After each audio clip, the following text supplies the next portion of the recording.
Okay mga kababayan, Chris Ulo po at welcome back po ulit dito sa ating YouTube channel, Part 2. Part 2 po na kung saan nasa na si BP?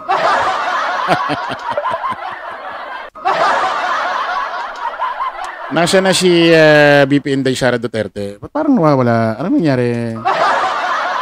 Parang naglaho. Parang hindi, hayaan muna natin. Baka nagko-concentrate. Baka may bagong plano na naman. No? Alam niyo naman, maglang mananahimik, tapos biglang dadakdak. No? O ito mga kababayan, isa pang paalala mga kababayan, kung bakit ito si BP Inday Sara Duterte, dapat talagang, magduda na ang mamamayang Pilipino rito. Pati nga ito yung kay Kibuloy, naaalala ninyo. Naalala nyo, nagpunta siya sa KOJC. Oh, parang anniversary yata yun ng KOJC. Oh, yung grupo na yan, yung relihiyon na yan. Then, dun mismo sa KOJC ginanap yung kanilang anniversaryo. Di ba nagpunta si BP Inday Sara Duterte noon? Oh, di ba tinanong siya, nasan si Kibuloy? Sabi niya, maaaring wala na dyan si Kibuloy, sabi niya. Kasi sa tinagal-tagal ba naman, ganito, ganyan. Nag-hearing pa, ganito, ganyan. Ay, baka nakatakas na.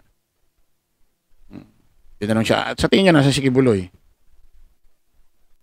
Sa langit.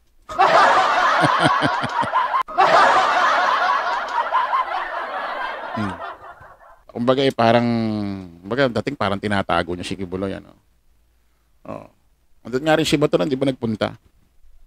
Excuse me. Nakikiusap din kay General Torre na so ganyan, alisin nyo muna para yung mga bata rin makapag-aral na ng normal ulit. O, buti hindi nakanig si General Torre. O, ilang araw, 2 days yata after, nahuli agad si Kibuloy. Excuse me.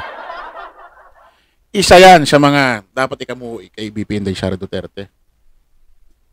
Pati si Kibuloy parang tinatago. Maraming salamat po mga kababayan. Kita-kits po tayo ulit.